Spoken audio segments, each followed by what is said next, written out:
Hey, it's Tom from Tom's Tunes. We're going to do a simple navigation light wiring install right here. What I've done is I've got my switch on the dash and I'm running a power and ground to the front of the boat, and I would do the same thing to go to my stern light. Maybe you're doing this on a pontoon boat, maybe it's a fishing boat, and you don't want all the fancy LEDs, you don't need a whole harness, you just want to be legal and have your running lights and your stern light. So you'd run your wires back to your stern light, wire your positive and ground into your stern light in the back. This is coming forward to the bow for our navigation lights. And what I've got is my green light on the starboard side, I've got my red light on the port side, and I've got my wires run from the fuse panel and the switch.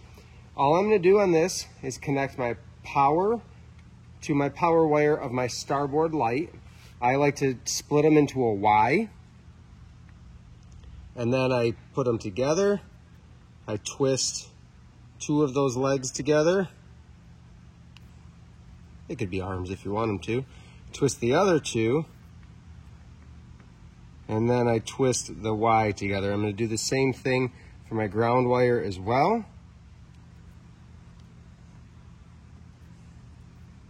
Then I'm going to grab a heat shrink butt splice and we're going to go ahead and put one on each, the positive and the ground.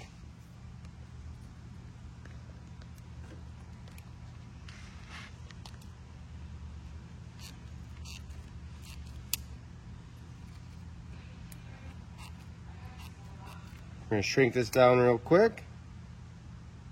Remember, when you're using a lighter on heat shrinking, I like to keep the blue part of the flame on the heat shrink, and I try not to touch any part of the flame to the wires themselves. That heat's going to travel and transfer and shrink down the tube, spread the glue plenty without touching the wires. Here is the cool part. So I've got power run to this light. If I turned my power on, this one would power up because I have my power wire from the switch and fuse to the power wire of the light, and same with the ground to the ground of the light. I have a second wire. This is all 16 gauge coming from the switch panel and going to both navigation lights. And if you look, this is just run across the front of the boat to my port side.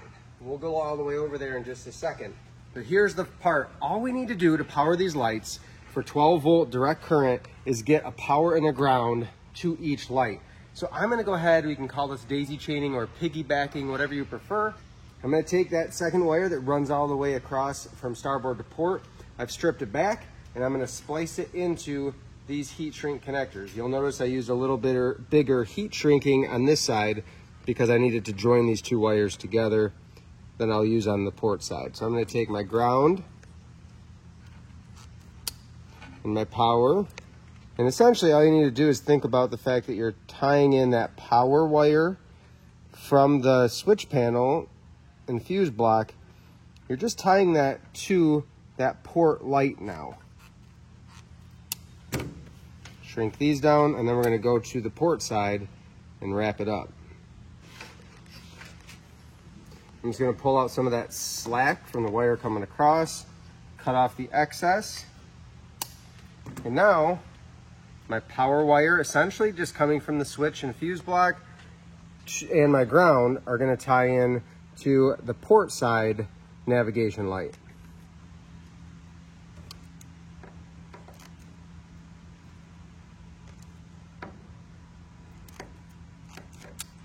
And if you're keeping it really simple, we've got this on a pull switch that allows me to run just the stern light or the front and stern light for navigation.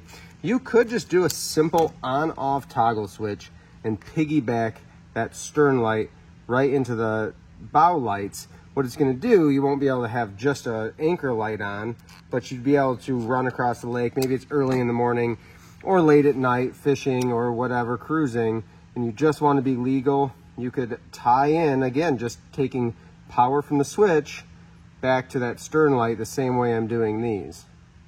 Just like that, I've got these navigation lights from pontoonstuff.com wired in.